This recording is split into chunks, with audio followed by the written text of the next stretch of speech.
क्या आप जानते हैं कि थाईलैंड, जिसे आज दुनिया भर में सेक्स टूरिज्म के एक बड़े केंद्र के रूप में देखा जाता है, वहां वेश्यावृत्ति तकनीकी रूप से गैरकानूनी है। यह सुनकर शायद आपको हैरानी हो, लेकिन यह एक कड़वी सच्चाई है।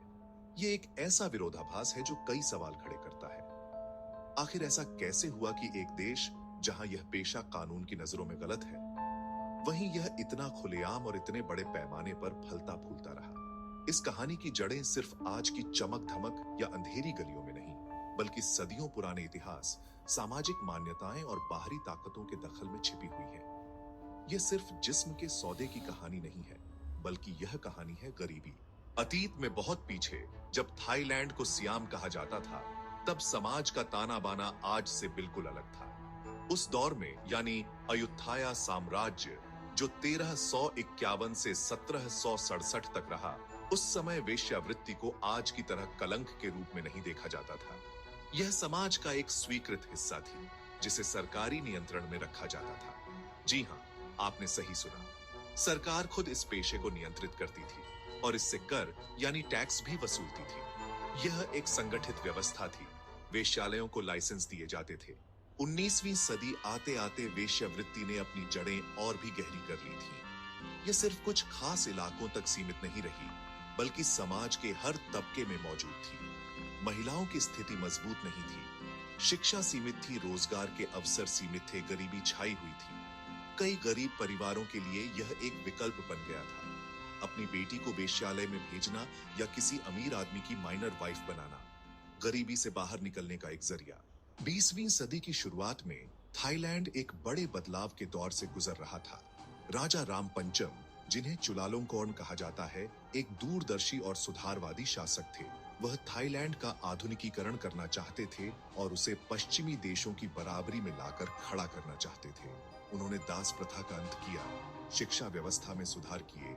इसी सुधार की लहर में उन्होंने एक ऐसा फैसला लिया जिसने वेश्यावृत्ति के इतिहास को हमेशा के लिए बदल दिया। यह फैसला था इस पेशे पर पूरी तरह से प्रतिबंध लगाना।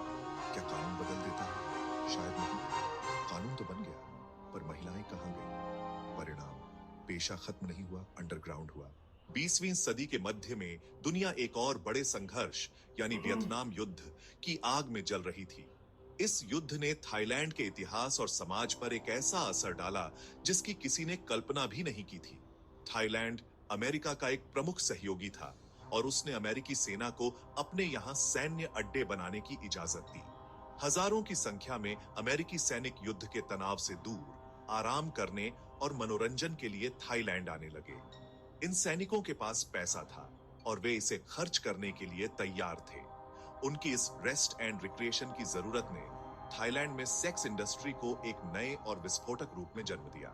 जो वेश्यावृत्ति पहले से ही गैरकानूनी होने के बावजूद समाज में मौजूद थी, उसे अब एक बहुत बड़ा बाजार मिल गया था। अमेरिकी सैनिकों की मांग को पूरा करने के लिए पटाया जैसे शांत मछली पकड़ने वाले गांव बार, नाइट क्लब और मसाज पार्लर से भर गए। जब वियतनाम युद्ध खत्म हुआ और अमेरिकी सैनिक वापस चले गए, तो यह इंडस्ट्री खत्म नहीं हुई। इस तरह वियतनाम युद्ध ने अनजाने में थाईलैंड की वेश्यावृत्ति को एक स्थानीय समस्या से एक वैश्विक उद्योग में बदल दिया, जिसके निशान आज भी देश की पहचान पर गहरे बसे हुए हैं।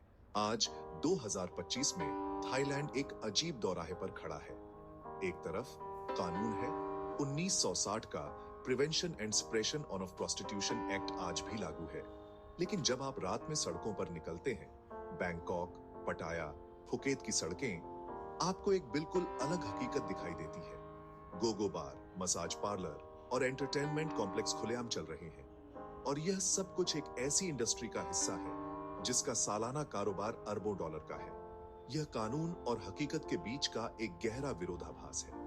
इस विरोधाभास के पीछे एक जटिल तंत्र काम करता है। यह इंडस्ट्री भ्रष्टाचार की नींव पर खड़ी है। पुलिस, स्थानीय अधिकारी और प्रभावशाली लोग इस इंडस्ट्री में काम करने वाली लाखों महिलाओं के लिए जीवन आसान नहीं है। तो सवाल यह उठता है कि इसका भविष्य क्या है? क्या थाईलैंड को इस पेशे को पूरी तरह वैध कर देना चाहिए ताकि इसे नियंत्रित किया जा सके, महिलाओं को अधिकार दिए जा सकें और सरकार इससे टैक्स वसूल सके, या फिर मौजूदा कानूनों को और सख्ती से लागू किया जाना चाहिए? आखिर समाज की सच्चाई को कब तक कानूनों के पर्दे के पीछे छुपाया जा सकता है?